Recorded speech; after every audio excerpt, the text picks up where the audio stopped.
Halo teman-teman, kali ini saya akan share apa yang harus kita lakukan jika debt collector mengancam akan menyebarkan data pribadi kita kepada semua orang agar kita mau bayar tagihan. Nah, di video kali ini saya akan bahas tuntas mengenai ini langkah-langkah konkret yang harus kita lakukan agar terbebas dari masalah ini. Maka dari itu simak video sampai habis ya. Yang pertama yang harus teman-teman tahu, teman-teman harus paham dulu tentang aturan OJK mengenai ini. Untuk menyebarkan data itu sudah melanggar hukum ya teman. Penyebaran data pribadi, pencemaran nama baik dan lain-lain itu diatur dalam undang-undang, dan di OJK sendiri juga ada aturannya, yaitu Undang-Undang OJK nomor 10 tahun 2022. Itu mengatur tentang debt collector, tata cara penagihan, dan apa-apa yang tidak boleh debt collector lakukan. Teman-teman bisa baca saja sendiri. Intinya debt collector tidak berhak atau tidak wajib untuk menyebarkan data pribadi kita jika kita tidak bayar tagihan.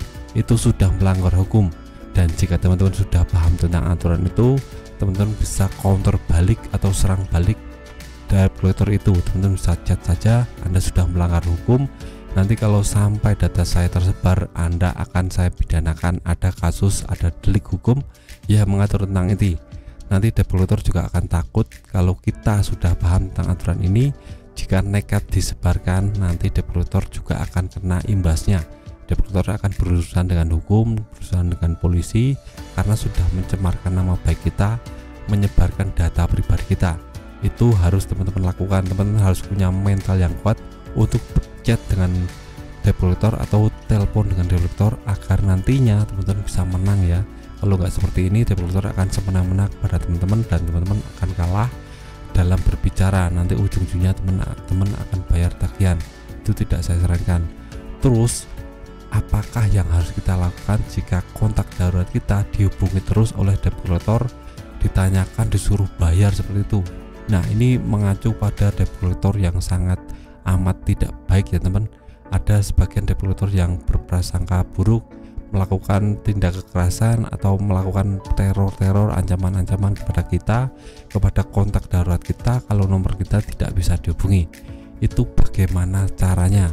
Nah, teman-teman harus pastikan dulu pas teman-teman mengisi kontak darurat itu, biasanya teman-teman harus ngisinya ngawur saja, nggak boleh nomor yang aktif, apalagi nomor temannya teman-teman. Itu sangat amat tidak saya sarankan, karena ke depan nanti kalau teman-teman nomornya hilang atau nomornya emang mau dihapus, debt collector akan menghubungi satu-satunya kontak darurat. Nah, kontak darurat itu harus orang yang tidak dikenal atau orang jauh atau nomor yang tidak aktif. Nanti kalau nomornya aktif akan langsung dihubungi terus-menerus oleh debt collector, dan itu akan mengganggu teman-teman sendiri. Teman-teman namanya akan tercoreng karena dicap tidak bayar tagihan seperti itu.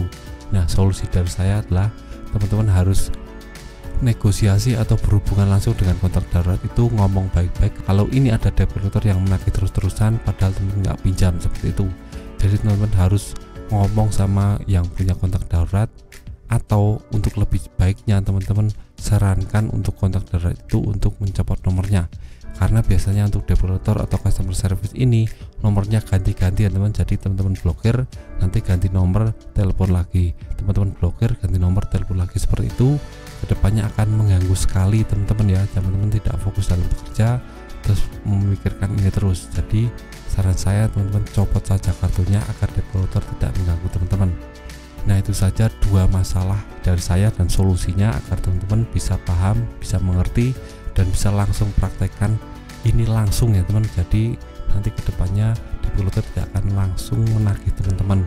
Ada tata keramanya, ada norma-norma yang harus dijunjung debt collector agar teman-teman bisa dengan leluasa membayar tagihan atau tidak bayar tagihan.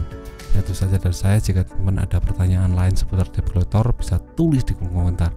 Sekian video dari saya, semoga bermanfaat. Tetap semangat untuk kehidupan yang lebih baik.